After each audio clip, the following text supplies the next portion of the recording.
안녕하세요. 이번 시간에는 이청준의 병신과 머저리에 대해서 공부해 보도록 하겠습니다. 이 작품은 6.25 전쟁을 겪으면서 상처를 갖게 된 형과 정체 모를 아픔으로 무기력하게 살고 있는 동생의 이야기를 형상화한 소설인데요. 이 작품의 특징 중에 한 개는 바로 구성이 액자식으로 이루어졌다는 겁니다. 자, 그러면 이 소설의 내용을 들어가기 앞서서 먼저 액자식 구성에 대해서 한번 간단하게 한번 살펴보고, 자, 그리고 이제 이 작품으로 들어가 보도록 하겠습니다. 자, 우리 흔히 일반적으로 소설의 구성은 시간의 순서대로 이루어지는 순행적 구성과, 그다음에 시간의 순서가 역행이 이루어지는 역전이 일어나는 역행적 또는 입체적 구성. 자, 이렇게 두 가지가 일반적인 구성 방식인데, 좀 특이하게도 이제 간혹 소설에서는 이런 액자식 구성이라는 어떤 구성 방식을 많이 사용합니다. 자, 이 액자식 구성은 말 그대로 액자를 떠올려 보면 되는 겁니다. 그러니까 간단하게 얘기하면 이런 바깥에 외부 이야기가 액자의 틀이 되는 거고요. 이렇게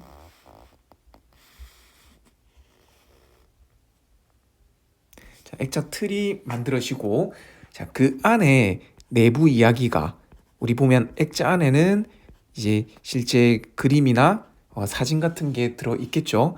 자, 그런 것처럼 그 안에 이렇게 내부 이야기가 들어 있는, 자, 그런 형태를 우리는 액자식 구성이라고 합니다. 자, 그러면 우리 한번 액자를 떠올려 봤을 때 액자 틀이 중요한 겁니까? 아니면 그 안에 들어있는 그림, 내용물이 중요한 겁니까? 그렇죠. 보통 일반적으로는 이제 내용물이 중요하죠. 그래서 보통 액자식 구성은 요 내부 이야기가 주된 이야기가 되고, 이 주된 이야기를 이끌어내기 위해서 외부 이야기를 더 씌워놓는, 자, 그런 형태를 많이 씁니다. 자, 그럴 때 자, 우리 병신과 머저리에서는 외부 이야기는 어떤 형과 이 동생의 이야기가 됩니다. 형과 동생의 이야기가 외부 이야기를 띠고 있고, 내부 이야기는 형이 소설을 쓰거든요. 자, 형의 소설 이야기가 내부 이야기로 만들어집니다. 자, 그러면서 일반적으로 이런 액자식 구성은 외부 이야기와 내부 이야기를 구분짓기 위해서 시점을 변화시킵니다. 시점을 변화를 주거든요.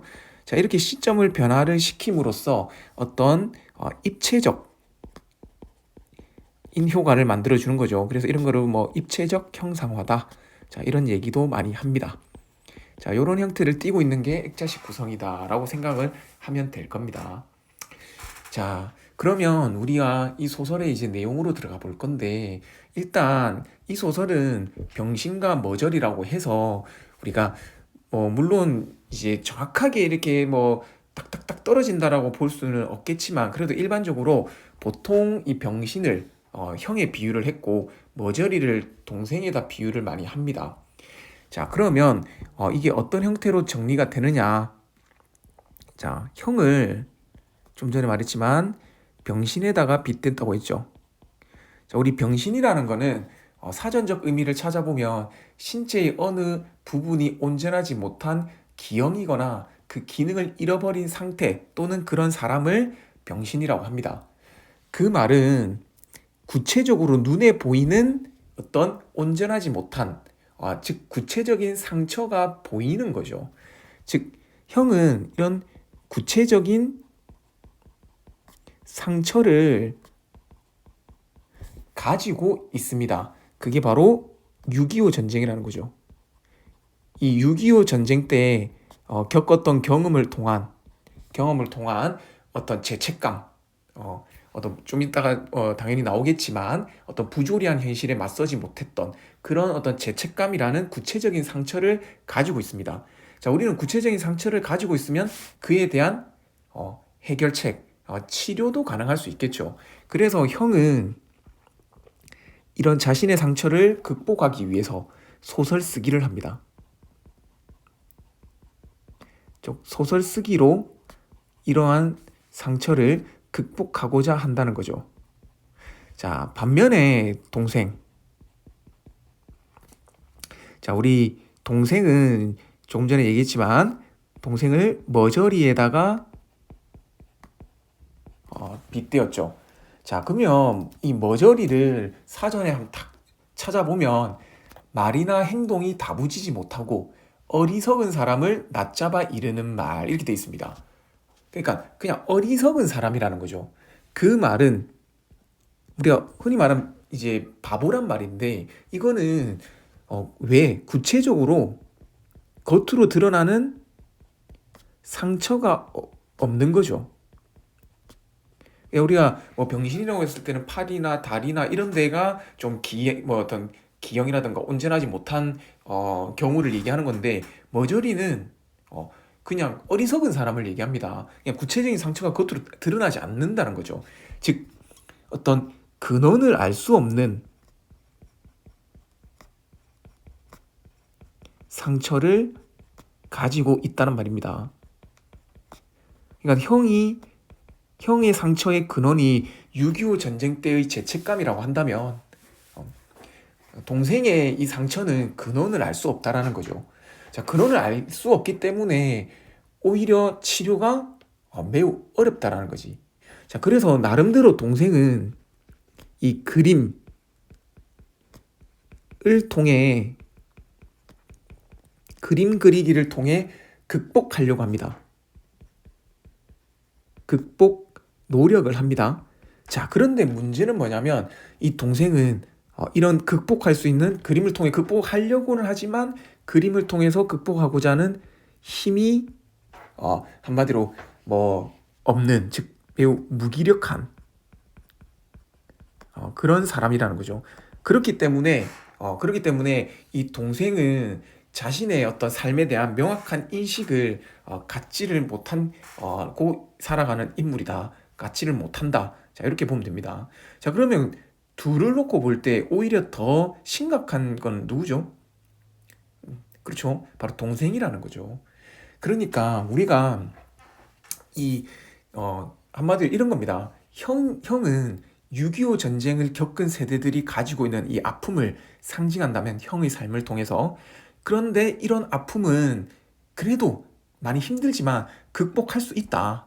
그런데 동생은 한마디로 이 되게 복잡하고 어떤 개인주의적인 어떤 그런 어떤 현대인들이 안고 있는 상처라는 겁니다. 그런 상처는 근원을 알 수 없기 때문에 오히려 이거를 극복하기가 매우 어렵다라는 거를 이 소설을 통해서 말해주고자 한다는 거죠. 자, 됐죠? 자, 그러면 일단 요 정도 정리를 하고 그러면 우리는 작품 내용을 볼 건데, 항상 얘기하지만 요거 한 개 꼭 기억을 해주세요. 우리가 소설을 볼 때는 어디에 초점을 맞추면서 읽어야 되냐?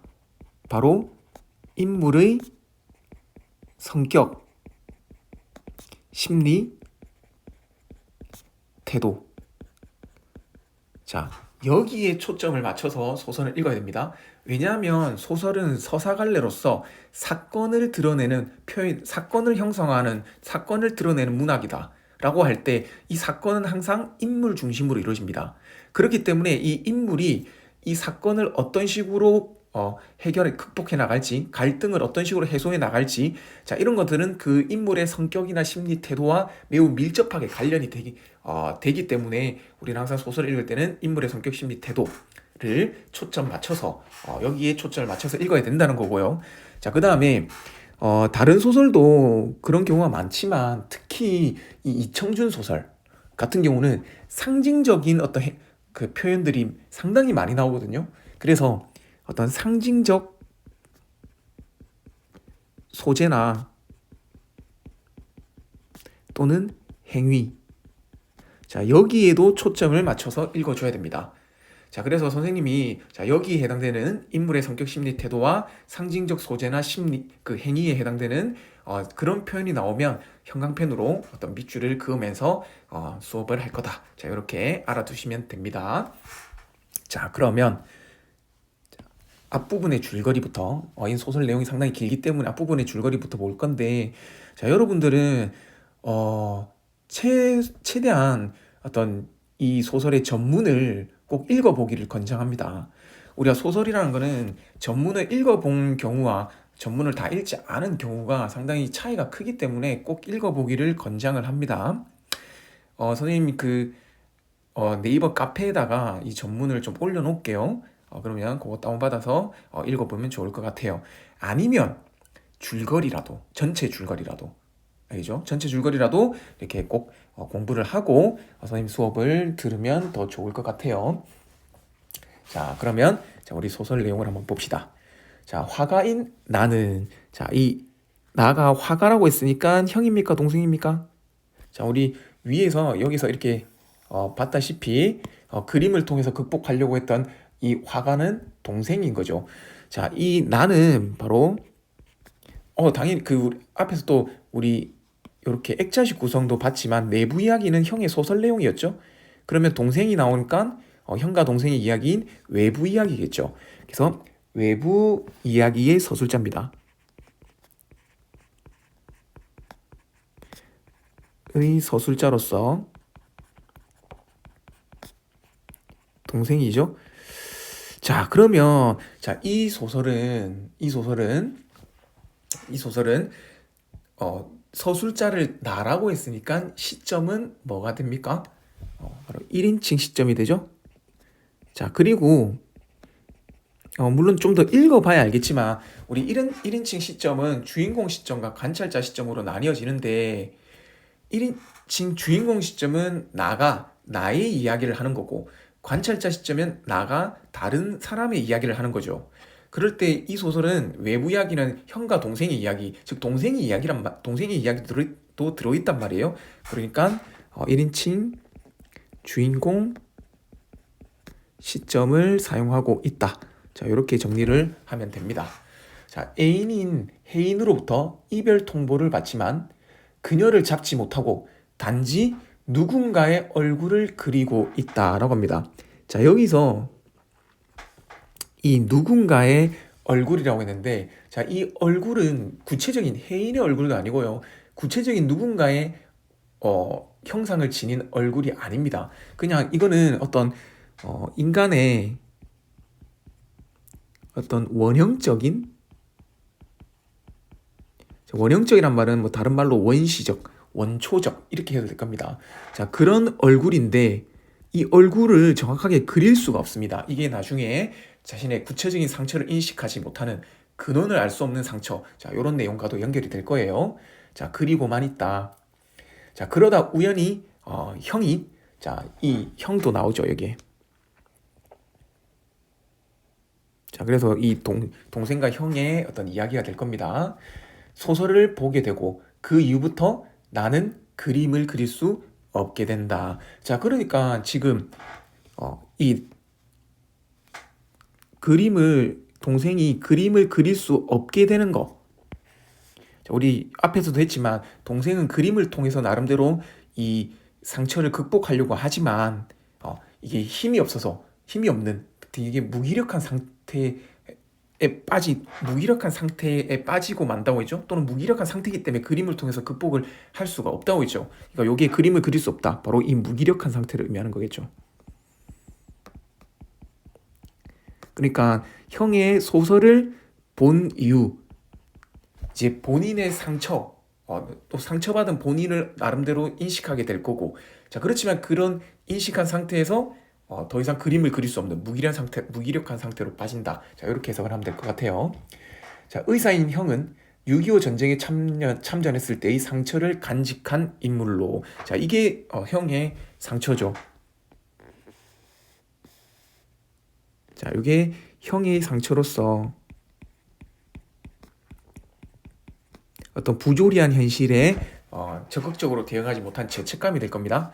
자, 한 소녀의 수술을 실패한 것을 계기로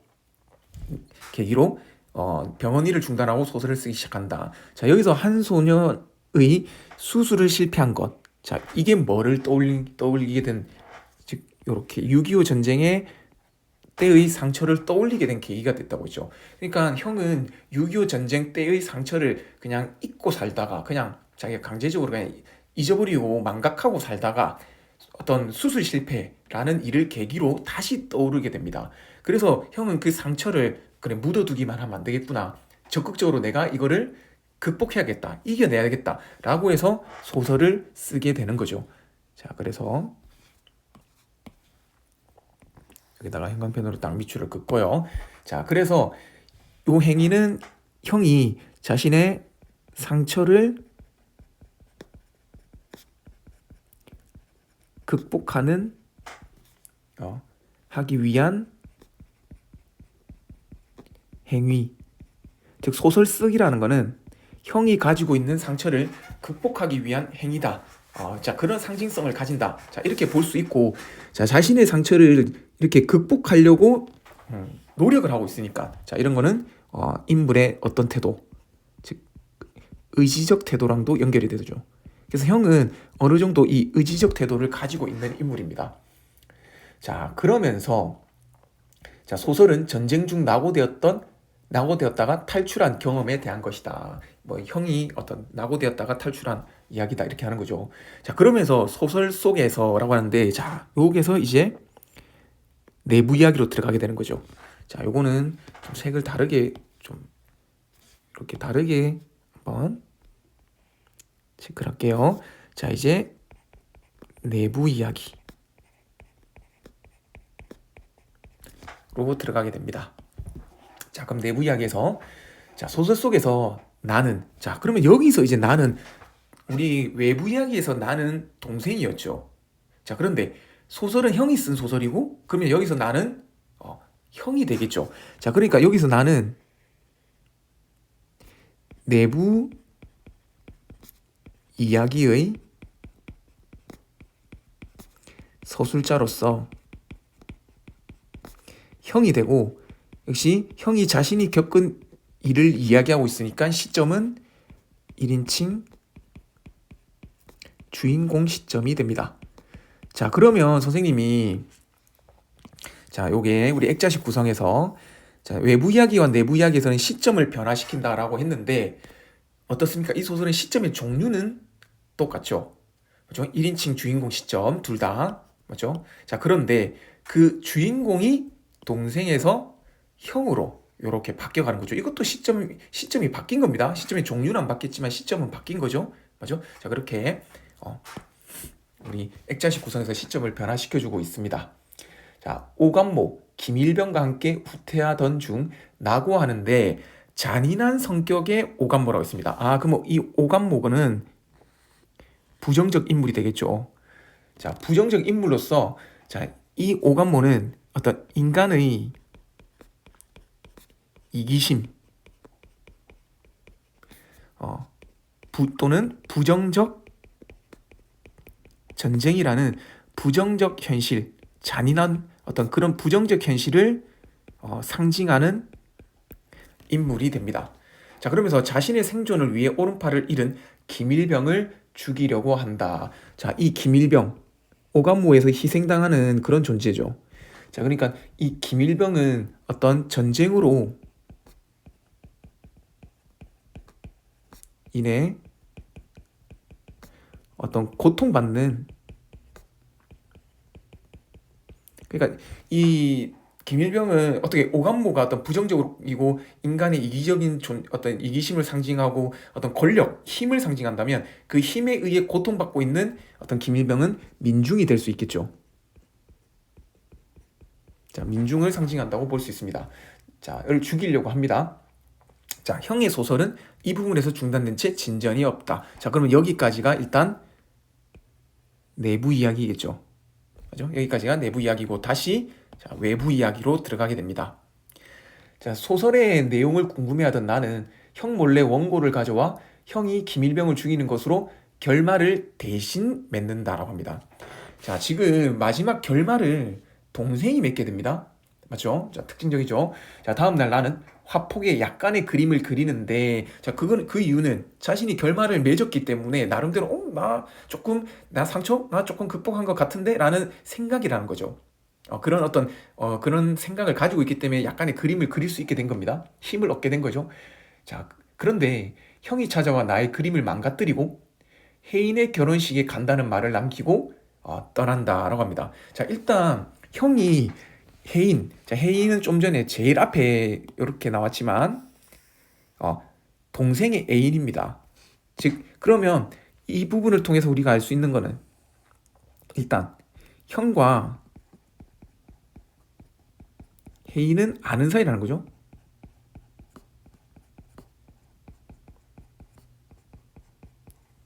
자, 요 관계 알 수 있고, 자, 그 다음에 헤어진 동생의 헤어진 애인인 혜인이 이제 결혼을 하게 되는 거죠. 그냥 영영 이별이 되는 거죠.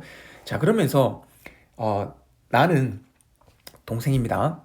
여기서 나 다시 동생이에요. 이거 헷갈리면 안 돼요. 자, 이게 내부 이야기와 외부 이야기가 왔다 갔다 하기 때문에 자, 이거 형과 동생을 잘 구분해야 됩니다.